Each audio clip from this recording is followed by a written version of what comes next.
Invincibility. Zohran Mamdani braved MAGA Republicans' racist, bigoted and Islamophobic attacks to script history, becoming New York City's first Muslim and Indian origin mayor, also its youngest. Trump has been bitterly opposing Mamdani, even calling him a 100% communist lunatic. And the president is clearly not amused by the 34-year-old Democratic Socialist's historic win and the fact that he decisively defeated the candidate who Trump had endorsed. Reacting to Mamdani's victory speech, Trump said, "I thought it was a very angry speech, certainly angry towards me, and I think he should be very nice to me. You know, I'm the one who has to approve a lot of things coming to him, so he's off to a bad start." For 1,000 years, communism has not worked. Communism or the concept of communism has not worked. I tend to doubt it's going to work this time. He has to be a little bit respectful of Washington, because if he's not, he doesn't have a chance of succeeding. And I want to make him succeed. I want to make the city succeed. I don't want to make him succeed. I want to make the city succeed, and we'll see what happens. Hours after Mamdani mocked Trump in his fiery victory speech, where he directly addressed the president and said, "I know you're watching, turn the volume up," Trump blamed the government shutdown for the electoral defeat of the Republicans in New York, Virginia, New Jersey, and elsewhere. The day of Mamdani's historic win and the Republicans' massive defeat happened to coincide with the first anniversary of Donald Trump's re-election to the White House. Trump says the Republicans are losing the messaging battle. He also claims any election where he's not on the ballot will be a struggle for his party. Never mind the fact that he's unlikely to appear on a ballot ever again. Trump lashed out at his party leaders, accusing them of being too silent about what he calls the economic accomplishments of his term, including the new factories being built and new jobs being created. Well, that's how he put it. Political observers say Trump is being nostalgic because the results this week were dramatically different for the Republicans than those a year ago. Trump wrote on Truth Social, and I quote, "Happy anniversary on this day. The 5th of November, 1 year ago, we had one of the greatest presidential victories in history. Such an honor to represent our country. Our economy is booming and costs are coming way down. Affordability is our goal. Love to the American people." But what happened in the past 9 months that has dented Trump's apparent invincibility? Well, these 9 months saw Trump outflank political checks and balances meant to constrain presidents. He launched trade wars and slapped tariffs on countries including India, carried out airstrikes on Iran, and alleged drug cartels in Venezuela. He claimed to have stopped 8 wars, got himself nominated for the Nobel Peace Prize by several countries. Alas, the peacemaker president, as the White House calls him, failed to win the coveted prize. Back home, Trump sent National Guard troops to US cities run by Democrats to crush anti-ICE protests.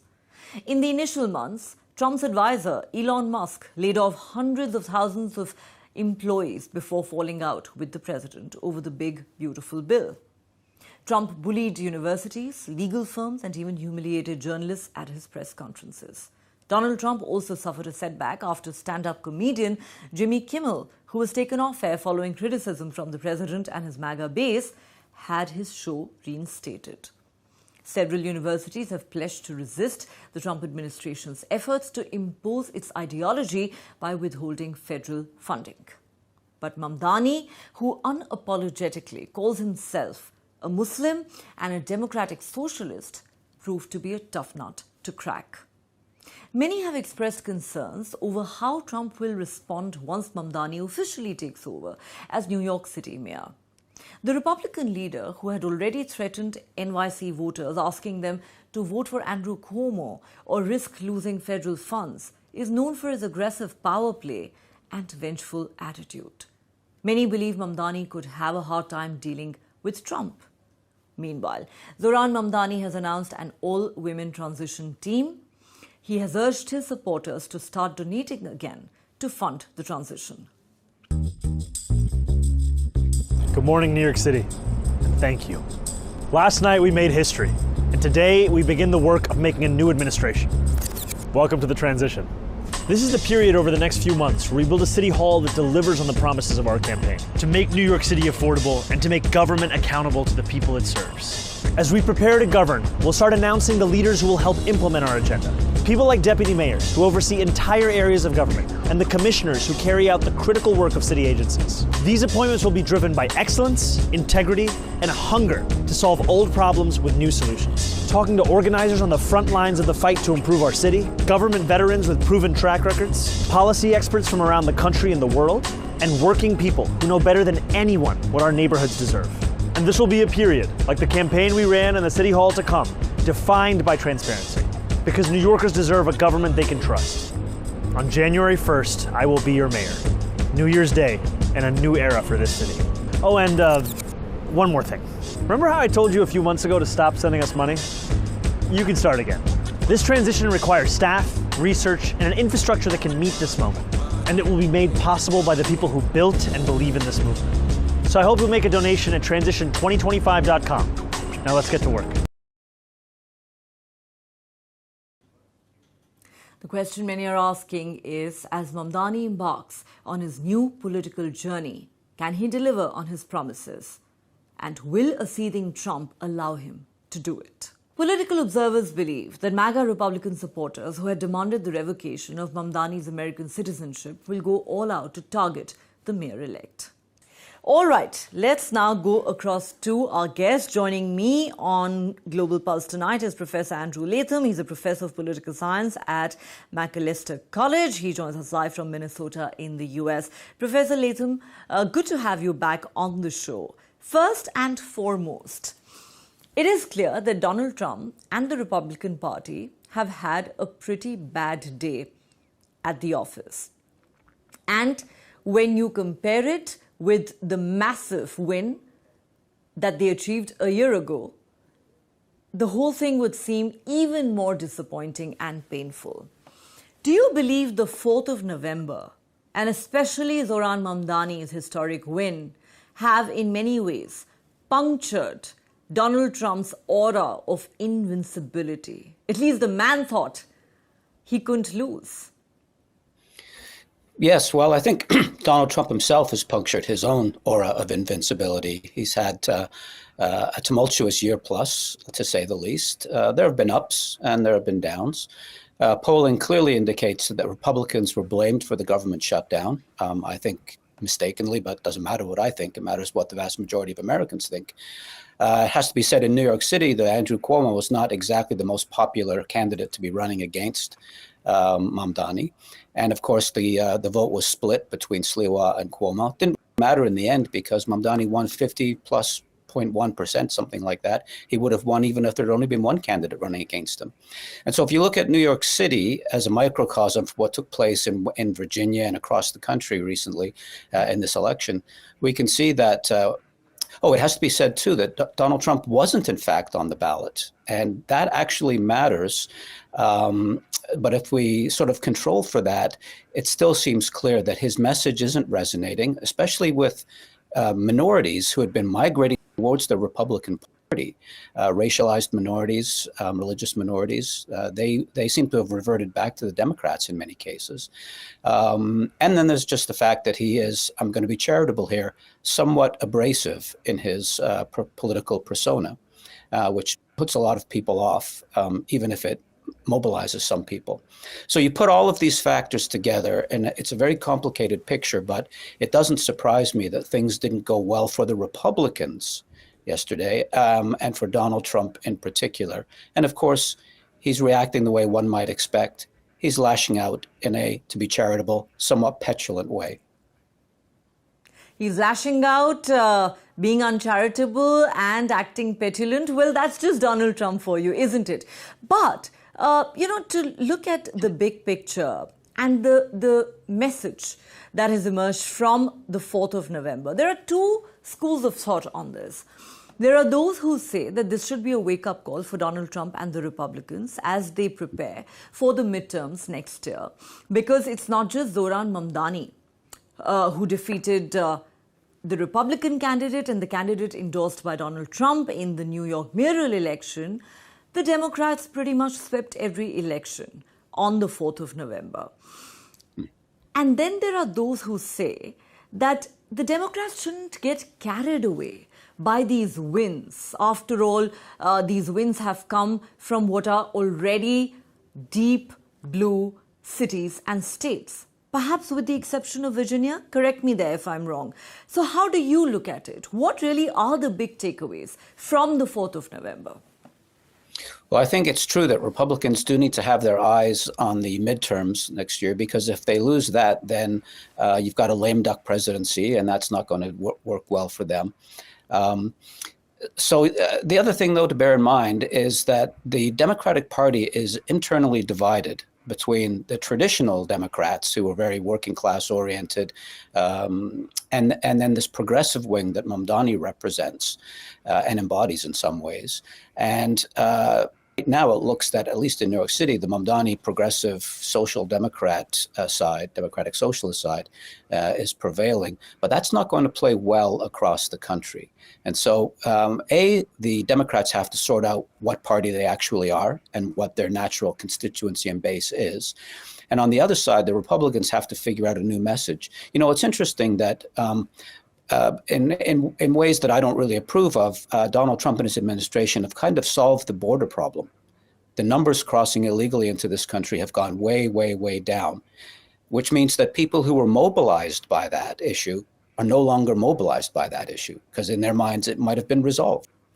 So the Republicans have got to get a better message. I think it's going to have to be a message that doesn't rely on Donald Trump.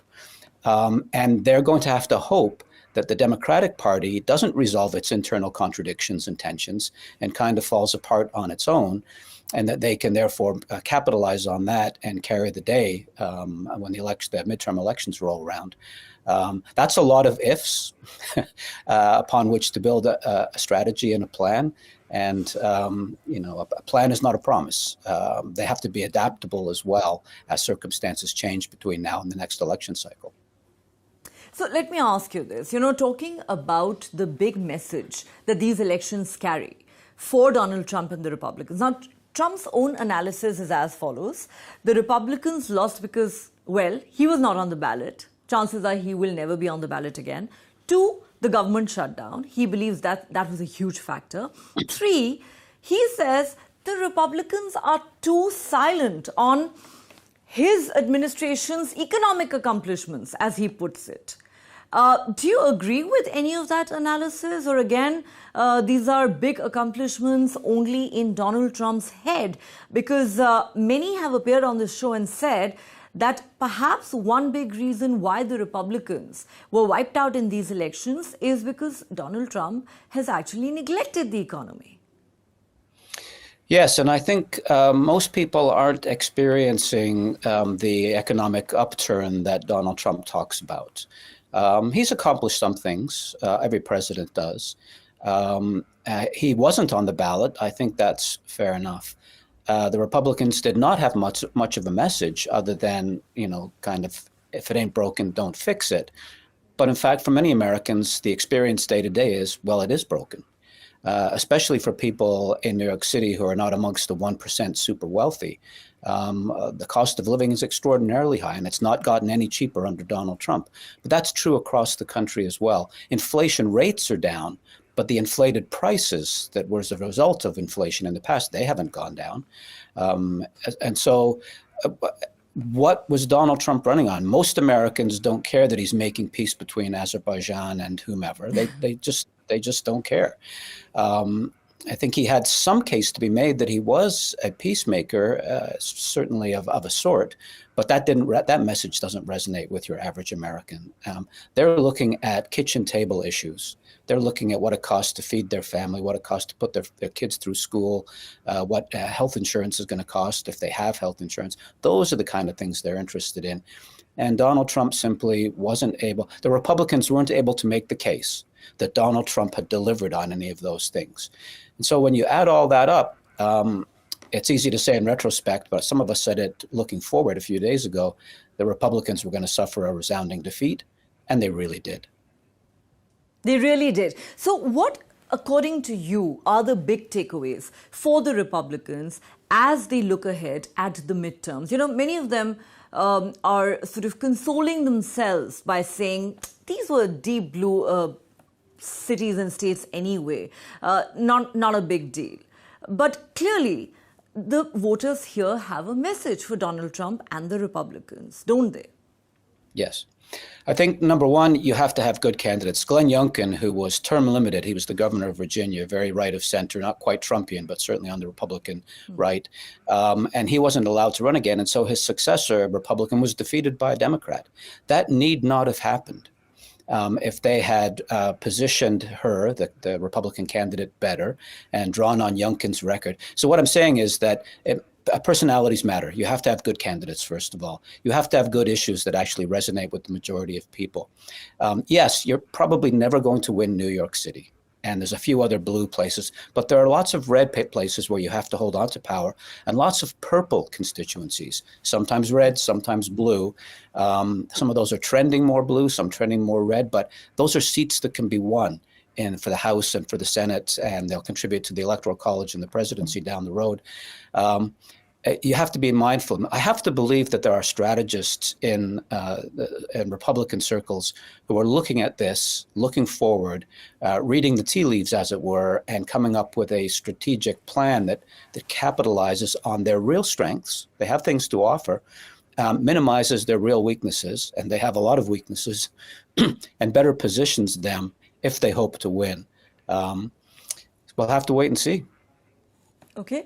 You know, going by some of the commentary that one has read since these election results came out, there's a contrarian view as well. And I'd like to have your thoughts on this. There are those who say that while the Republicans are obviously not happy with these election results, you know, Zohran Mamdani is actually a man who could end up benefiting the Republican Party in the long run if the Republicans play their cards right. There are those who argue that if Donald Trump is able to project Zohran Mamdani as the face and the future of the Democratic Party, project him as some sort of a super villain, you know, he's called him a communist lunatic, and say, well, this is what you're going to get if you're not going to vote us in the midterms and the other elections. You know, so the argument being that Zohran Mamdani can actually be used as a bogeyman by Donald Trump and Republicans to scare many American voters into voting for the Republican Party. What's your view on this argument that's being made by some? I think it's a fear that is shared by people on the more traditional end of the Democratic Party, that now that he's in power, the rhetoric is going to be off-putting to a lot of people. The symbolism, his all-female transition team, for example, that's fine, but he's making a big deal of it. That's going to work with some people, and it's not going to work with other people. So at the level of rhetoric and symbolism, he's going to be off-putting. And then, and this is the big thing, will he be able to deliver what he has promised? Or will he run up against structural impediments, structural speed bumps and roadblocks, pick your metaphor, that mean that he can't do what he wants to do, that things might get worse in New York City? And then the Republicans and some Democrats who don't favor that wing of their own party can say, look, this isn't working. Vote differently within the Democratic Party. Let's shift our center of gravity. And then for the Republicans, vote for us because we offer a real alternative to the likes of Mamdani and his progressive democratic socialist crowd. I think that's the Democrats' big hope. I think that's the big fear of, the Republicans' big hope. The Democrats on the traditional wing, that's their big fear. And it's something the Mamdani team must be saying, they're looking over their shoulder. We can't fall into those traps. Maybe he'll moderate his rhetoric now that he's won. Maybe he'll have more modest, concrete objectives, and he'll achieve some of them, and that will take the wind out of some of these arguments against him. Again, we'll have to wait and see. It's very early days. My inner pessimist is telling me that he's likely to fail rather than succeed, and that is not good because that's going to hurt the people of New York. That's going to hurt the people of New York. And in fact, talking about the divisions in the Democratic Party, if you look at it, Barack Obama never endorsed Zohran Mamdani. And even when he put out a tweet congratulating the Democrats who've won these elections, he did not even name Zohran Mamdani. Then, there is Hakeem Jeffries, who, when asked, is Zohran Mamdani the future of the Democratic Party, categorically said no. So it would almost seem as if there are many, perhaps some even in the Democratic Party, who are waiting for Zohran Mamdani to fail.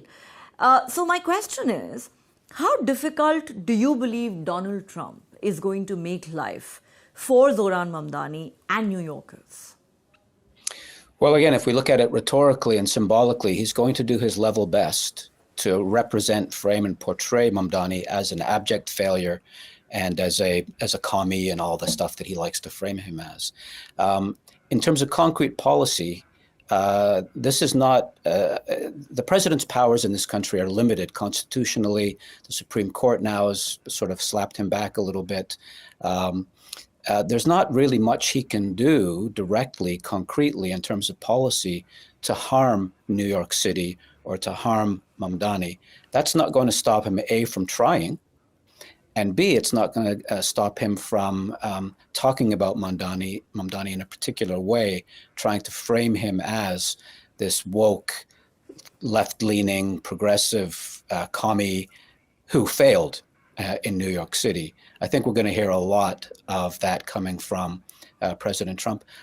It's ironic because if Trump succeeds and vilifies Mamdani, he's going to empower part of the Democratic Party, which may in fact do very well because of that in the next election cycle, and the next presidential election cycle too. So be careful what you wish for, President Trump. Okay, final question before we let you go, Professor Latham. Some of the threats that Donald Trump has issued in the run-up to this election included cutting off federal funding to New York if Mamdani won, and even mulling the possibility of sending in the National Guard troops. Do you believe it could actually come to that? I do believe that with respect to the block grants, that he might try that, but the Constitution is quite clear that he doesn't have the authority, and the laws are quite clear that that kind of political interference is not acceptable under the law. His job is to execute the laws, not to make the laws. And I think he's going to be blocked there. Now, when it comes to federalizing the National Guard and deploying them to the streets, he's done that in a number of cities and gotten away with it. There's been some pushback. I'm not sure that where those troops are deployed, that isn't always popular. The way it appears to people outside of those cities, in red states and in red constituencies, sometimes that appeals to them. It looks like Donald Trump is doing something to address crime. It doesn't really have that effect, but it looks to those people like it is. So in terms of block grants and those kind of policies, I think the law and the Constitution will stymie him. In terms of symbolism, he's going to do a lot.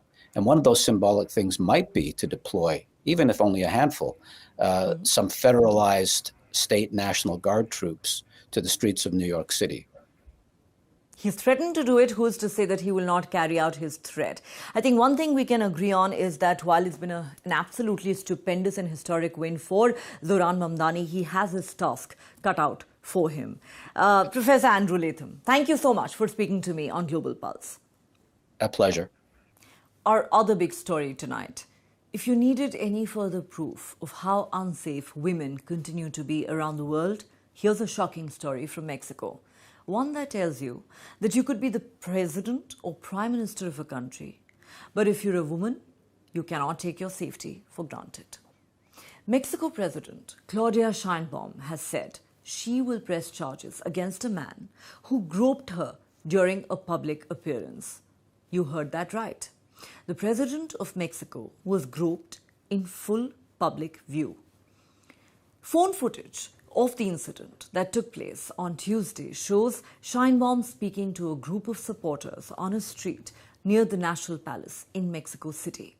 In the video, a man approaches her from behind and attempts to kiss her on the neck and place his hand on her body. Scheinbaum moved away quickly and a member of her team stepped in, but she was visibly shaken. The offender has been arrested.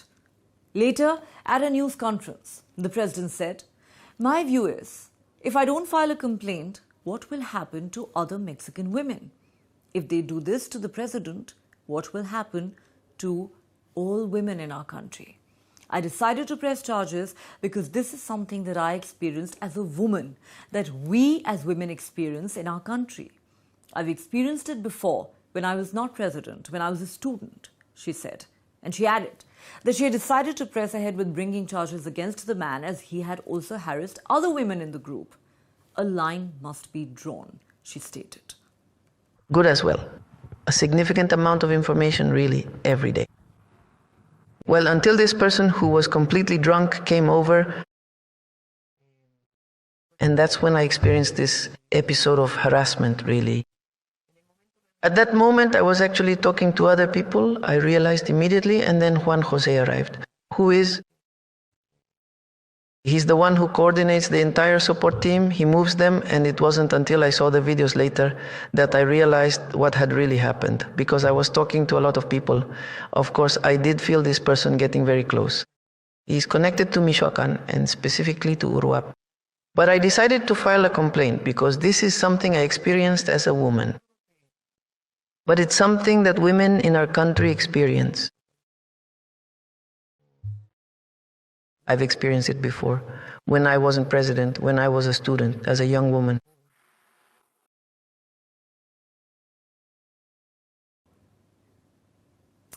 Women's rights groups and feminist commentators have said the incident shows the extent of ingrained misogyny in Mexican society, where a man believes he has the right to accost even the president if she is a woman.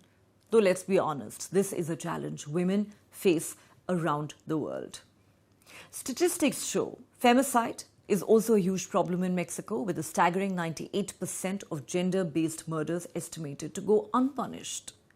Scheinbaum promised to tackle the issue as a candidate, but so far in her administration, there has been no discernible improvement in that area of violent crime. This incident also comes amid discussions about presidential security and the wider safety of politicians, as President Scheinbaum has broadly followed the approach of her predecessor in having close and regular contact with her supporters on the streets or in campaign events. On occasion, that has presented security concerns for her team. However, she confirmed in her news conference she had no intention of changing her policy of interacting with her supporters. Well, the big takeaway really, the unfortunate reality is you could be the president or the prime minister of a country, but if you're a woman, you simply cannot take your safety for granted. That's all the time we have on this edition of Global Pulse. Thanks for watching.